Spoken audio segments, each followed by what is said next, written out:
बिस्मिल्लाहिर्रहमानिर्रहीम। आज इमरान खान साहब और उनकी एहलिया बुशरा इमरान के बिहाफ पर आज बड़ी अहम कार्रवाई इस्लामाबाद हाई कोर्ट में हुई।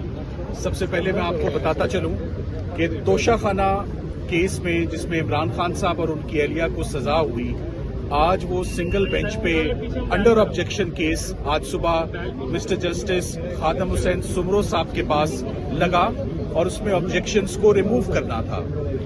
सबसे अहम बात मैं आपको ये बताना चाहूंगा कि तकरीबन 3.5 माह से हमें इमरान खान साहब के वकालतनामे लेने में बहुत दुश्वारी है। जेल हकाम हमारे 12 राब्ते के बावजूद, मुख्तलिफ कोर्ट ऑर्डर्स के बावजूद, मुख्तलिफ टाइमिंग्स पे उनको कांटेक्ट किया गया, मगर वो वकालतनामे नहीं दे रहे। सो जेल सुपरिटेंडेंट साहब का ये जो इकदाम है of not furnishing us and not providing us the power of attorneys to fight the legal battle, ये बहुत अलार्मिंग बात है।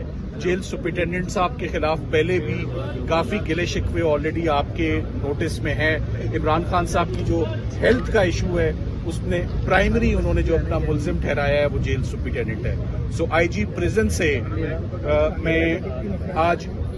मैं आईजी प्रिजन साहब से खिताब करते हुए मैं उन्हें कहूंगा कि वो अडियाला जेल में मामलात को देखें कि सुपरिटेंडेंट जेल अपनी ड्यूटीज में इतने रिवेंजफुल या इतना निगलेक्ट और इतना केयरलेस एटीट्यूड वो कैसे रख सकते हैं कि वो हमें 3 महीनों में वकालतनामे भी ना दें।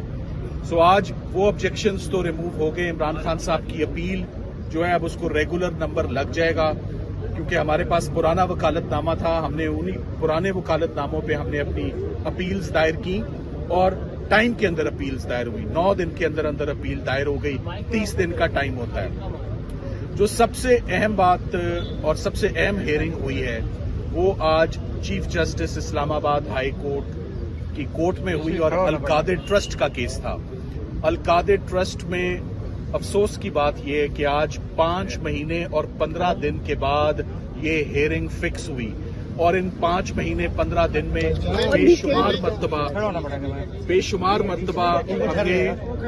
मरतबा हमने मुख्तलिफ एप्लीकेशंस फर्निश की, बेशुमार मरतबा चीफ साहब से राब्ता, उनके अमले से राब्ता, फिक्सिंग ब्रांच से राब्ता, मगर कभी भी इन 5.5 महीनों में पिटिशन जो है वो उनकी फिक्स नहीं हुई। आज जब ये कार्रवाई शुरू हुई तो चीफ जस्टिस साहब को सबसे पहले मैंने ये बताना मुनासिब समझा कि इस वक्त जो अर्जेंसी है वो पिछली तमाम अर्जेंसी से बहुत ज्यादा है। Now this is a case of extreme urgency, जिसकी दरियाफ्त पर उन्होंने कहा ये एक्सट्रीम अर्जेंसी का केस कैसे बनता है।